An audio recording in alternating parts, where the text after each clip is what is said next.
नमस्कार दोस्तों। कब साईं बाबा पहुँचे शिरडी, कैसे पड़ा उनका नाम साईं बाबा। इस रहस्य को जानने के लिए इस कहानी को अंत तक जरूर सुनिए और इससे पहले हमारे चैनल TND सीरीज़ को सब्सक्राइब कीजिए, इस वीडियो को लाइक कीजिए और नीचे दिए गए बेल आइकॉन को दबाइए। हर सप्ताह हम ऐसी ही कहानियाँ आपके लिए लाया करेंगे। यह कहानी श्री साई चरित्र के अध्याय 4 और 5 से ली गई है। श्री साईं बाबा के माता पिता, उनके जन्म और जन्म स्थान का किसी को ज्ञान नहीं है। शिरडी के नीम के वृक्ष के तले 16 वर्ष की आयु में वे दिखाई दिए थे। वे हमेशा वहाँ समाधि में लीन रहते थे।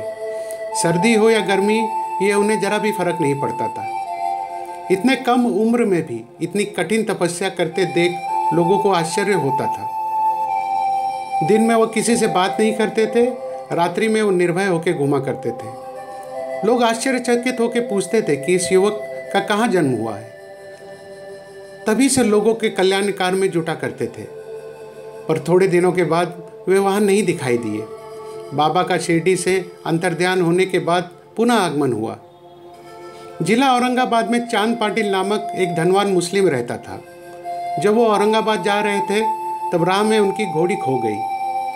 वो महीनों उसकी खोज में बड़ी मेहनत की, तब भी उनकी घोड़ी का कोई पता नहीं चला। अंत में वो निराश होकर उस घोड़ी का जीन अपनी पीठ पर लाद कर औरंगाबाद को लौट रहे थे। तब लगभग 14 मील चलने के बाद उन्होंने एक आम वृक्ष के नीचे एक फकीर को चिलम कसते देखा। उसके सर पर टोपी, तन पर कफनी और पास में एक सट्टा था। फकीर के बुलाने पर चांद पाटिल उनके पास पहुंचे। जीन देखते ही फकीर ने पूछा, ये जीन कैसा? चांद पाटिल ने निराशा के स्वर में कहा, क्या कहूँ, मेरी एक घोड़ी थी, वो खो गई, ये उसी का जीन है। फकीर ने बोला, थोड़ा नाले की ओर जाके तो देखो।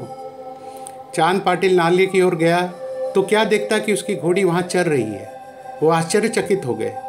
घोड़ी को लेकर जब वो फकीर के पास पहुँचे तब तक चिलम तैयार हो चुका था। केवल 2 चीज़ों की कमी थी।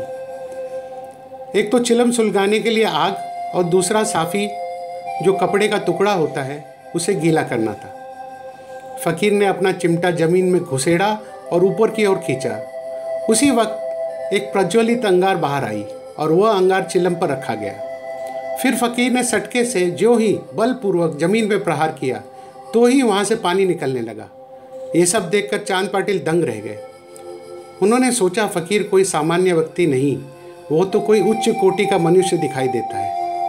चांद पाटिल के निमंत्रण पर वह फकीर उनके घर पहुंच गए और वहां कुछ समय रहे। पाटिल धूप गांव के रहवासी थे और उनके साले की लड़की का विवाह होने वाला था। बारात शिरडी की तरफ जाने वाली थी। ये फकीर भी उसी बारात के साथ शिरडी पहुंच गए और फिर वो शिरडी में ही रुक गए और जीवन भर वहीं रहे। बारात शिरडी पहुंचने पर महासप्ती ने बारात को रुकने के लिए खंडोबा मंदिर के समीप व्यवस्था की। तरुण फकीर को उतरते देख महासप्ती ने कहा, आओ साईं। अन्य उपस्थित लोगों ने भी उन्हें साईं बुलाना शुरुआत कर दिया। इसके पश्चात वो साईं नाम से प्रसिद्ध हो गए। अब आपको पता चला कि साईं बाबा कैसे पहुँचे शिरडी और उनका नाम साईं बाबा कैसे पड़ा। ऐसी ही कहानी जानने के लिए हम फिर मिलेंगे। ओम साई राम, नमस्कार।